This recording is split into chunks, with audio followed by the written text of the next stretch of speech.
আসসালামু আলাইকুম বন্ধুরা, আশা করছি আপনারা সবাই অনেক অনেক ভালো আছেন। বন্ধুরা, আমরা যারা প্রবাসে আছি, এই যে দেখেন, আমার কথাই যদি বলি, কালকে আমার শরীর এত খারাপ লেগেছিল বন্ধুরা, ভাবলাম যে ডিউটিতে কোনোভাবে যেতে পারবো না বা যাওয়ার জন্য কোনোভাবে আমি প্রস্তুত ছিলাম না। কিন্তু তারপর আমাকে কেন কালকে ডিউটিতে যেতে হলো আমার এই শরীর খারাপ নিয়ে। দেখেন যে একটা প্রবাসী যখন আপনার তার মাথার মধ্যে এরকম চিন্তা ভাবনা থাকে যে একদিন যদি আমি ডিউটিতে না যাই তাহলে আমার কোম্পানি 3 দিনের স্যালারি আপনার কেটে নেবে। একজন প্রবাসী যদি এখানে 1000 রিয়াল বেতন পায় আর সেই বেতন থেকে যদি 3 দিনের স্যালারি কেটে নেই তাহলে মাস শেষ হলে সেই বেচারা আপনার কত টাকা পাবে। তো এখন মোট কথা হলো, আপনার দেখেন একটা প্রবাসী সে চাইলেও তার শরীরটাকে আরাম দিতে পারে না। সে কিন্তু শরীর খারাপ নিয়েও ডিউটিতে যাচ্ছে, ডিউটি করতেছে। কেন?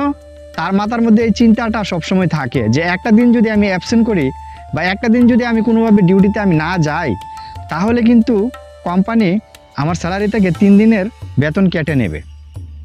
তো এটাই হলো আপনার সবচেয়ে বড় ভয়ঙ্কর একটা দিক প্রবাসীদের জন্য। এই ভয়ঙ্কর দিকটা আপনার মনে করেন যে অনেক প্রবাসী পার করে।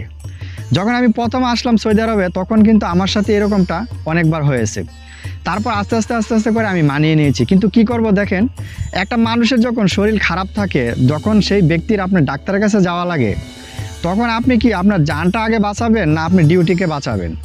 তো এই জিনিসগুলো আসলে চিন্তা করে বা একটা প্রবাসী অনেক কিছু স্যাক্রিফাইস করে আপনার এই প্রবাসের মাটিতে বলবো। এইরকম কিন্তু একটা চিন্তা ভাবনার মধ্যে একটা প্রবাসী পড়ে যায়। এখন দেখেন যে আপনার অনেক প্রবাসী আছে, তাদের ইন্স্যুরেন্স কার্ড আছে, তারা হয়তো ইন্স্যুরেন্স কার্ড নিয়ে গেলে আপনার কম খরচে ডাক্তারের যে খরচটা এটা মনে করেন যে শেষ করে আসতে পারে, বা ওখান থেকে মনে করেন যে একটা সিকলিপ দিয়ে দেয়, একদিনের একটা আপনার ছুটির পেপার দিয়ে দেয়। সৌদি আরবে যাদের মনে করেন যে আপনার ইন্স্যুরেন্স কার্ড আছে তাদের জন্য মনে করেন যে এই জিনিসটা চলে। এখন দেখা গেলে অনেকের হাতে আপনার ইন্স্যুরেন্স কার্ড নেই, তখন সেই ব্যক্তির আপনার মনে করেন যে ডবল থেকে আপনার ডবল খরচ হয়ে যায়। যেমনটা মনে করেন যে আপনার সেই ব্যক্তি ডাক্তারের কাছে গেল, তার কিন্তু ডাক্তারের যে একটা ভিজিট আছে ওই ভিজিট দেওয়া লাগে। প্রবাসের মাটিতে আপনার একজন প্রবাসীর যদি ইন্স্যুরেন্স কার্ড না থাকে সবচেয়ে বড় কষ্ট হয় ওই ব্যক্তির জন্য। আপনার সেই ব্যক্তি যখন আপনার ডাক্তার দেখানোর জন্য যায় তখন কিন্তু 50 থেকে 60 রিয়াল আপনার ডাক্তারের ভিজিট তার কাছ থেকে কেটে নেই। তারপর কিন্তু আপনার পরীক্ষা নিরীক্ষা ওষুধপত্র আপনার সব কিছু মিলিয়ে 100 থেকে 150 রিয়াল পর্যন্ত আপনার তার খরচ হয়ে যায়। তো যার কাছে মনে করেন যে আপনার ইন্স্যুরেন্স কার্ড আছে তারা মনে করেন যে অল্পতে 20-25 রিয়ালের ভেতরে মনে করেন যে তার ডাক্তার দেখানোর যে খরচটা এখানে মনে করেন যে শেষ হয়ে যায় বা ওষুধপত্র নিয়ে সে বাসায় আসতে পারে। এই হলো আমাদের প্রবাসীদের আপনার অবস্থা। দেখেন যে আমরা প্রবাসীরা শরীরকে আরাম দেওয়ার জন্য যদি চাই আমরা কিন্তু এই জিনিসটা পারি না, কিন্তু বাংলাদেশে হলে এই জিনিসটা ভিন্ন হয়।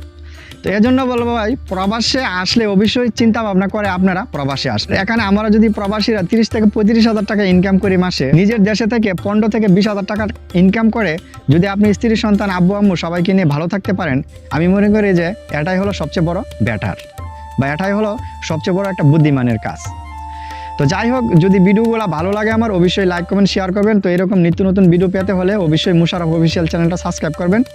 তো সবাই ভালো থাকবেন, সুস্থ সবল থাকবেন। আজকে এই পর্যন্তই, আল্লাহ হাফেজ।